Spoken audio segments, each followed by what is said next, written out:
If you're loving this podcast, be sure to check out the full lineup. From news and local politics to sports and true crime. Find your next great listen right now at duluthnewstribune.com/podcasts. That's duluthnewstribune.com/podcasts. Hello, Northlanders. It's Tuesday, April 18th. I'm Wyatt Buckner with your Duluth News Tribune Minute, presented by Minnesota Power Employees Credit Union. The average MPECU member saves over $785 a year in better rates and lower fees.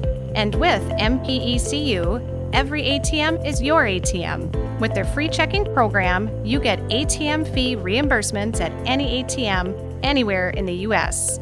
Check out Minnesota Power Employees Credit Union services online at mpecu.com or visit their offices in downtown Duluth, Arrowhead Road, or Miller Trunk Highway.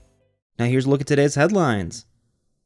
Tenants in the Garrick building on West 1st Street are left to find new locations after being given notice to vacate the property by May 31st. Otherwise known as the Pineapple Building because of the pineapple on the facade, the Garrick is located at 124 West 1st Street and integrated into the adjacent Shoppers Auto Park ramp at 18 North 2nd Avenue West. The ramp was condemned for habitation in 2019, prohibiting it from operating as a parking ramp. In November 2021, the News Tribune reported that the Duluth Economic Development Authority unanimously voted to declare the ramp structurally substandard. DEDA also found the location qualifies for inclusion in a tax increment financing district. The demolition cost at the time was estimated to range from $500,000 to $1 million, an expense that could be covered through tax increment financing, or TIF, of a future project on the site. According to Adam Fulton, the city's Deputy Director of Planning and Economic Development, the ramp and building are privately owned, and the city has not received any applications for a demolition permit, reconstruction permit, or TIF support. On April 5th, all tenants of the Garrick building were given notice to vacate by its property management company, F.I. Salter. Sanford Hoff, the building's co-owner and owner of F.I. Salter, said the team is working with tenants to provide more time to secure a new location on an as-needed basis.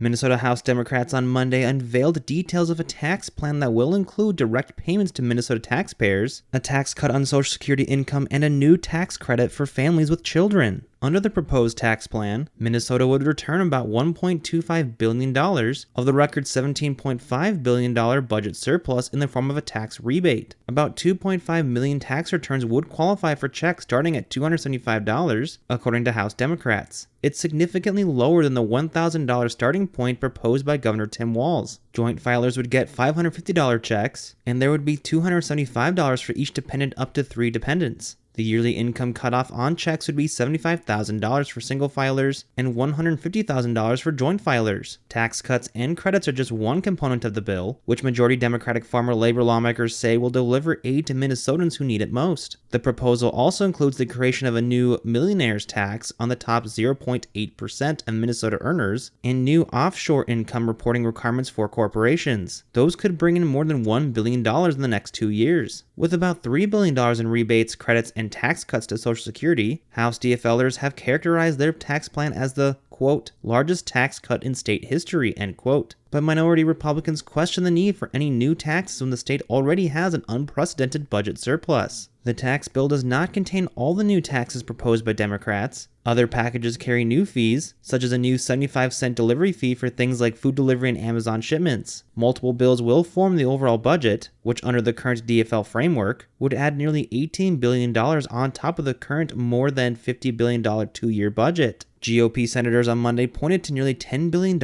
in new taxes and DFL-backed bills moving through committees, including more than $1 billion in new payroll taxes for a paid family and medical leave program. Republicans in the minority in both the Senate and House don't have much sway over the tax bills, but some DFL senators share Republicans' goal of a complete repeal of the state income tax on Social Security. Minnesota is just one of 11 states that have the tax. A child and working family tax credit would provide up to $1,175 per child for low-income households. An expanded K-12 education credit would provide $1,500 per child. In total, those would bring about $1.3 billion in tax cuts. DFLers say the expanded credit will reduce child poverty in Minnesota by 25%. Walz and DFL legislative leaders have said their central priority for the 2023 legislative session was boosting programs that help families and children. The Minnesota House Tax Committee is set to take up the bill Tuesday. In a news release, Senate Tax Chair Ann Rest, DFL New Hope, said the Senate tax bill would be announced in coming days. Any differences between the House and Senate budget bills must be reconciled in a conference committee in both chambers and approved once again before reaching the governor's desk. Now here's a look at your forecast, brought to you by the News Tribune's Northlandia podcast. Here is the weather forecast for the greater Duluth Superior area for today. Sunshine with a high in the mid-40s. Northwest winds around 5 to 10, switching a little northeast this afternoon. For tonight, becoming partly cloudy and increasingly windy with an east wind increasing during the night, low in the upper 20s. On Wednesday, scattered areas of rain, snow, freezing rain, rather windy, a sloppy day with a high around the mid-30s. Sloppy weather with rain, sleet, and snow will continue Wednesday night, Thursday, and on into the weekend. I'm Storm Tracker meteorologist John Wheeler. Thank you to the Northlandia podcast for their support. The weekly podcast explores curious and unique stories here in the Northland. In the latest episode, reporter Terry Caddo takes us into Tony's Trading Post, a taxidermy lover's paradise. You can find that episode and more at duluthnewstribune.news or wherever you also get this podcast. Reporting for today's episode was done by Brielle Bredston and Alex DeRozier. Thank you for listening to Duluth News Tribune Minute. Have a great day, and we'll see you back here tomorrow.